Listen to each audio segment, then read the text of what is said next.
Yo, what's going on, guys? It's Andre back with Packed In Action Figure Reviews. And if I sound like I'm a little bit underneath the weather, my apologies, guys. I am fighting a little bit of a cold here, so just bear with me. But on today's episode of Packed In Action Figure Reviews, we're going to be taking a look at the new X-Men 97 animated series Wolverine. And to be quite frank, guys, I'm pretty excited that I got this figure in hand. I actually got mine at my local comic book store down here in South Florida. That would be Tate's Comics. So big shout out to Tate's Comics for definitely having these on hand so that I was able to definitely go down and grab it. So guys, without further ado, we're gonna go ahead and take a look at this figure. Alright, first things first, we're gonna go ahead and take a look at the accessories. And I think we got a fair amount of standard accessories for a Wolverine face. For a Wolverine figure. Actually, speaking of faces, I definitely think it would have helped if we had an additional maybe Max growling head, or maybe just showing some teeth, just for a little bit of variation. But maybe, if you have a previous Wolverine from the line, then you can just definitely throw it on there, do a simple head swap. So first things first, taking a look at the unmaxed head, I definitely think they did a pretty good job. My only really complaint here is actually on the chin here. It seemed like they were trying to do or go for some kind of some kind of stubble. However, it just kind of looks like real splotchy paint. But apart from that, I definitely think it captures the likeness of Wolverine, or what Wolverine would represent in the new animated series. But I definitely like the attention to detail.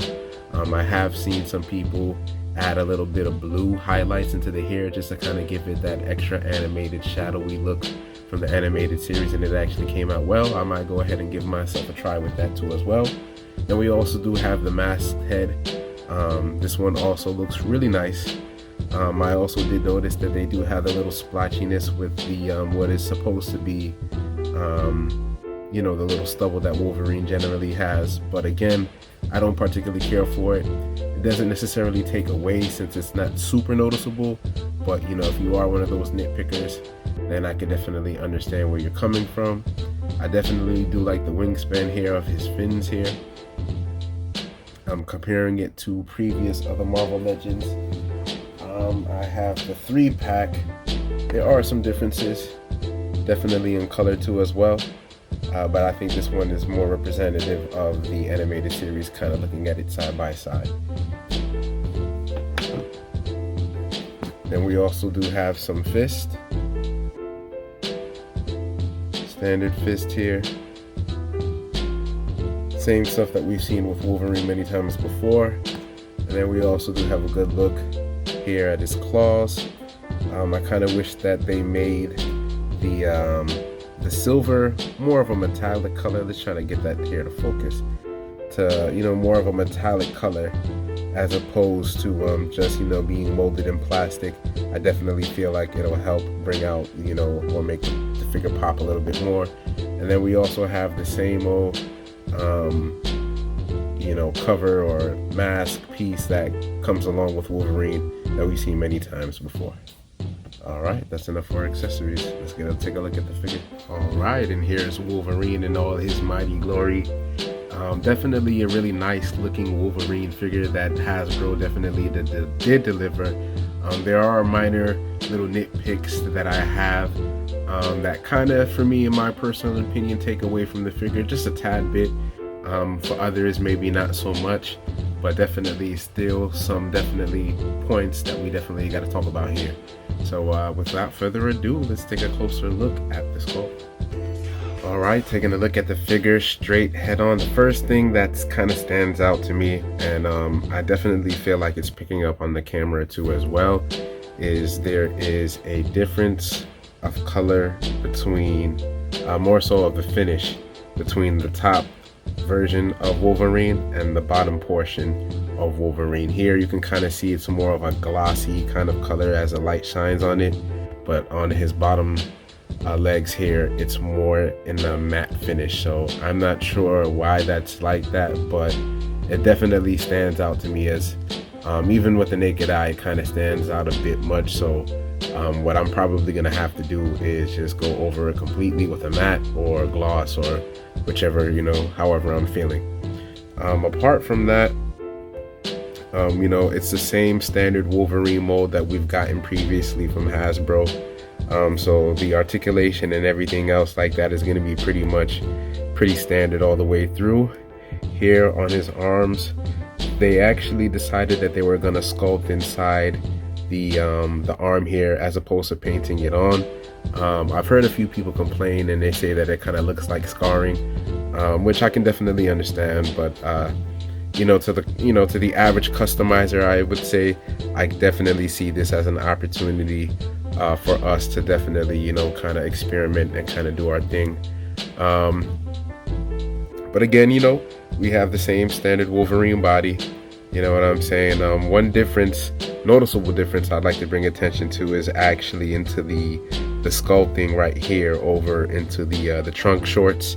In other Marvel Legends, what we normally see is just, here I have the three-way love triangle pack Wolverine. We just generally have just the standard blue trunks that they generally paint. But definitely this time around, Hasbro decided that they were gonna actually, sculpt inside the pants here on the lower legs, upper thighs, excuse me. And I definitely think it adds to the figure. Apart from that, I definitely think it's what we normally generally get. All right, and for articulation, our Wolverine here can look this far up. His head is on a disc hinge and ballpoint peg, and he can look down this much. So a really good range of motion, looking all the way up here, looking all the way down here. He does have butterfly joints, which will allow him to get his arms really nicely in front of his face. So definitely a good thing that we see time and time again with Hasbro delivering. His arms definitely go further back if you would like. Then we also do have the standard ab articulation crunch. He can look down far this way, and he can also bend back about that much too as well. He does have waist swivel. His legs do go this forward. They do go back about that much. Same thing on the next side. He also does have thigh cut 362 as well as double jointed knees. And one thing I would like to mention is that all of the joints are actually pinless. I think this is the first Marvel Legends Hasbro that they've released where they've given us a pinless yellow suit Wolverine. He also does have some boot cut. I like how they actually implemented that in there. And he also does have ankle pivot. All right, and now time for some size comparisons. Here to the left, I have the love triangle Wolverine, and here to my right, I have the astonishing Wolverine. And we can definitely see through the differences of these three Wolverines. The color in the yellow, the one on the far left is more of a dark yellow than the one in the middle. And then the one on the far right is more of a lime kind of yellow. I kind of like the fins on this one here a little bit better, if I'm going to be honest with you, than I do the love triangle Wolverine. What I might do is heat the head up on the left triangle and maybe extend the fins a little bit more. So maybe that way it looks a little bit more reminiscent of the one that's in the middle. I definitely think that's something I'm gonna do, but just a quick size comparison between three Wolverines that I have. And here I have Wolverine right next to the blade that I actually reviewed on my previous video. So if you guys haven't seen that one, definitely take a look into it. And then I also have them right next to my custom Avalanche. I just took a little bit of metallic silver, painted over the bland silver that was there, and I kind of made it pop a little bit. And here I have them next to the Love Triangle 3-pack Cyclops and the VHS Wave X-Men animated series Jubilee.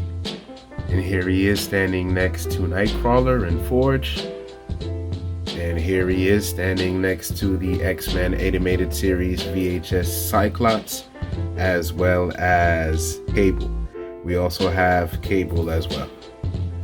So the question is this the best Wolverine that Hasbro has put out? I can definitely say that it's probably not. I would say it falls somewhere in between the middle of the lower end and the higher end spectrum. The things that throw it off for me, honestly, I'm gonna have to say is the finishes in the gloss paint, as well on the matte finishes that's on the bottom portion of the figure. I think, you know, given how long Hasbro's been in the game, we definitely could have had a much